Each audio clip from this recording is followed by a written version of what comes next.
Fike rupture discs are designed to provide instantaneous pressure relief at a predefined pressure and temperature. Installation is an important consideration that can affect the performance of a rupture disc. Installation instructions are included with all Fike rupture disc shipments. These instructions should be followed carefully and completely. To aid in this procedure, we will now demonstrate the recommended installation procedure. Remember to place the rupture disc assembly where it will have sufficient clearance to operate unhindered. The rupture disc assembly should be vented to a safe area where people and equipment are not at risk, as a system discharge can be hazardous or cause injury. Baffle plates used on the end of outlet piping will redirect but not eliminate potentially dangerous system discharge. The piping near the rupture disc assembly should be braced to absorb shock caused by the opening of a rupture disc. Fike provides a danger sign with all rupture disc shipments, and it should be placed in a conspicuous location near the zone of potential danger. Keep the danger sign clean and unobstructed for ease of viewing. To install a new rupture disc, remove the burst rupture disc assembly from its piping. Please use caution as a ruptured disc may have sharp edges. Remove cap screws and separate the holder components. If this is an existing installation, it is important at this point to do a visual inspection of the rupture disc holder. Inspect the holder seat area for nicks, scratches, corrosion, or deposits left by the process media. If necessary, hand polish the seat area with Scotch-Brite, superfine steel wool, or a fine emery cloth. Before installing a new rupture disc into the rupture disc holder, clean the seat area with a solvent compatible with your media.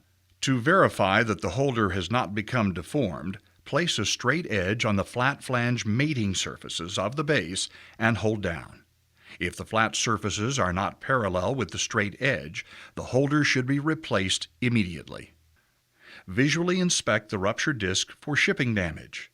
Read the complete information contained on the rupture disc tag. Verify that the disc size, type, pressure, and temperature are correct for your system.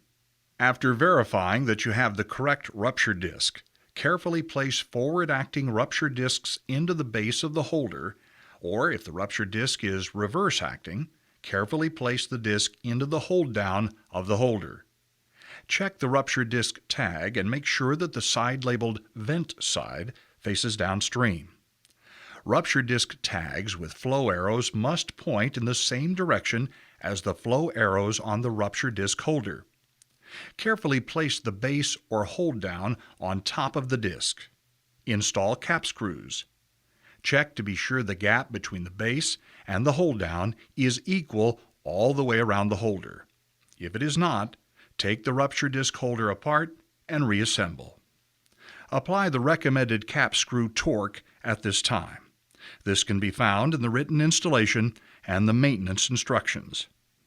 As part of the planned or routine shutdowns and maintenance, TQ and TQ Plus series holders can be removed from between companion flanges and inspected for corrosion or damage.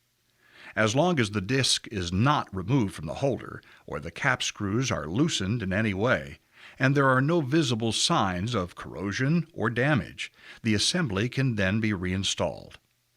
After assembling the rupture disc and holder, or removing the assembly for inspection, you are ready to install the rupture disc assembly into your piping system.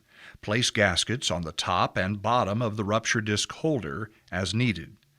Gaskets that are subject to cold flow are not recommended. Carefully place the rupture disc assembly between the piping flanges. Check to ensure the holder flow arrows point downstream. Care should be taken not to damage the dome of the rupture disc, being particularly careful if it protrudes above the hold-down of the rupture disc holder. Check to see that all studs and nuts are the correct size. Lubricate the studs with a light, free-running oil such as 20 grade. Studs and nuts that show evidence of galling should not be used. Insert the studs into the flange and finger tighten. Check to see that the gap is still equal.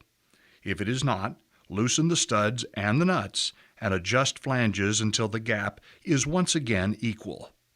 To determine the required torque, refer to the appropriate stud torque chart included in the written installation instructions. Find the nominal rupture disc size and ANSI rating of your flange. Follow the row across the column that contains your rupture disc type to determine what is required for your rupture disc in foot-pounds.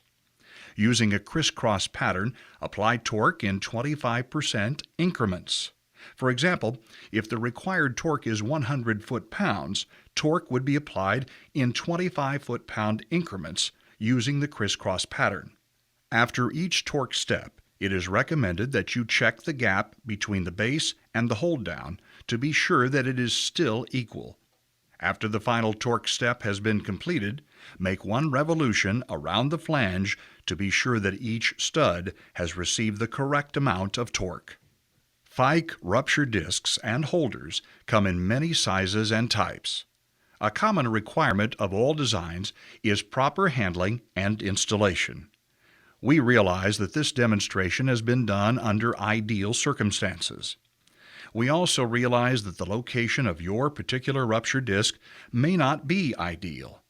However, when these steps and written instructions are followed as closely as possible, the performance and service life of your rupture disc may be enhanced. As always, contact Fike Technical Support or your local Fike representative if you have any questions or need any assistance.